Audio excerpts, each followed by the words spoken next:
بندہ کسی مجلس میں بیٹھا اور اس میں اللہ کا ذکر نہیں کیا تو یہ مجلس اس بندے کے لیے حسرت کا سبب بنے گی۔ ایک حدیث مبارکہ میں ہے لَن يَتَحَسَّرُ أَهْلُ الْجَنَّةِ، جنت میں جنتیوں کو کوئی افسوس نہیں ہوگا، کوئی حسرت نہیں ہوگی، إِلَّا عَلَىٰ سَاعَةٍ، اس گھڑی پر افسوس ہوگی جس گھڑی میں انہوں نے دنیا میں اللہ کا ذکر نہیں کیا ہوگا۔ اس کا مطلب کہ جو لمحے غفلت میں گزر جائیں گے جنت میں جا کے بھی انسان کو اس پر افسوس ہوگا۔ اہم بات سوچنے کی یہ ہے کہ عام طور پہ جب انسان خوش ہوتا ہے نا اس وقت اس کو غم یاد نہیں آتے کیونکہ وہ خوش ہوتا ہے، اور خوشی بھی جنت کی،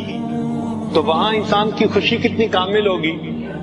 اس کامل خوشی میں بھی جو چیز انسان کو حسرت دلائے وہ کتنی بڑی جو ہے وہ محرومی کی بات ہوگی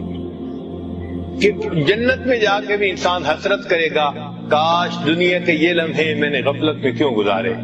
میں نے ان میں بھی اللہ کا ذکر کیا ہوتا۔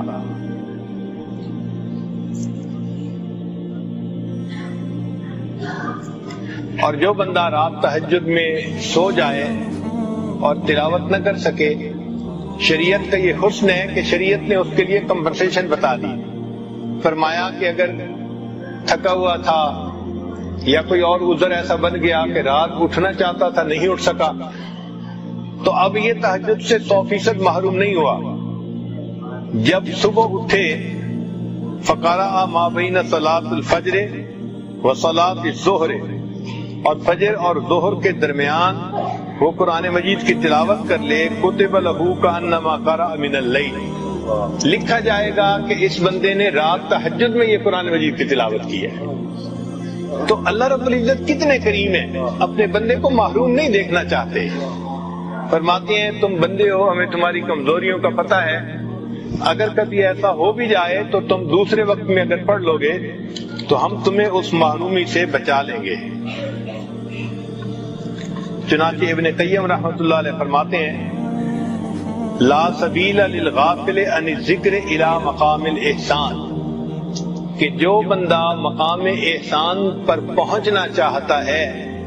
اس کے لیے ذکر کے سوا کوئی اور ذریعہ نہیں ہے، راستہ نہیں ہے۔ ایسا ہی ہے کہ جیسے بیٹھا ہوا بندہ جب تک چلے گا نہیں اس وقت تک گھر نہیں پہنچ سکتا، تو جس طرح بیٹھا ہوا بندہ چلے بغیر گھر نہیں پہنچ سکتا، اسی طرح جو بندہ غفلت میں پڑا ہے وہ ذکر کے بغیر احسان کی منزل تک نہیں پہنچ سکتا۔ فرماتے ہیں علی قدر غفلت العبد عن الذکر یکون بعدہ عن اللہ،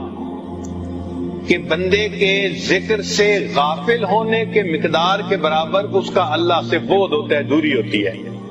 زیادہ غافل ہے تو اللہ سے زیادہ دور ہے، اور کم غافل ہے تو اللہ تعالیٰ سے یعنی کم دور ہے۔ اب ہم سوچیں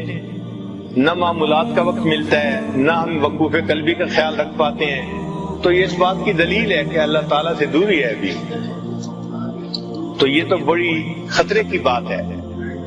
تو آج کی اس مجلس میں ہم اپنے دل میں یہ پکا عہد کریں کہ ہم اپنے اللہ کو ہر لمحے یاد کریں گے، اور جب دعا مانگیں گے اور کوشش کریں گے تو اللہ تعالیٰ اس کو ہمارے لیے آسان فرما دیں گے۔ ہمارے مشائخ نے کہا جو دم غافل سو دم کافر، جو سانس غفلت میں گزر گیا یوں سمجھ لو کہ وہ سانس کفر کی حالت میں گزر گیا، کہ ہم اللہ سے غافل تھے۔ فرماتے ہیں کہ ان حجاب الحیبۃ للہ عز وجل رقیق فی قلب الغافل، جو قلب غافل ہوتا ہے اس کے اوپر اللہ کے بارے میں ایک حجاب آ جاتا ہے، ایک پردہ آ جاتا ہے، تو غافل قلب اللہ رب العزت کے انوارات کا مشاہدہ نہیں کر سکتا۔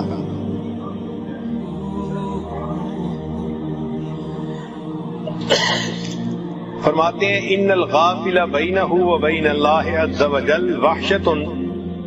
لا تزول الا بالذکر، بندے اور اللہ کے درمیان ایک وحشت، ایک اجنبیت ہوتی ہے، وہ نہیں ختم ہوتی جب تک کہ وہ بندہ ذکر کی کثرت نہ کرے۔ ذکر کی کثرت کرے گا تو وحشت ختم ہو جائے گی، انس اور پیار ہو جائے گا، اور اگر ذکر نہیں کرے گا تو یہ دوری رہے گی. فرماتے ہیں ان مجالس الذکر مجالس الملائکہ، جو ذکر کی مجالس ہوتی ہیں وہ ملائکہ کی مجالس ہوتی ہیں. وہ مجالس الغفلت مجالس الشیطان، اور جو غفلت کی مجلسیں ہوتی ہیں وہ شیطان کی مجالس ہوتی ہیں.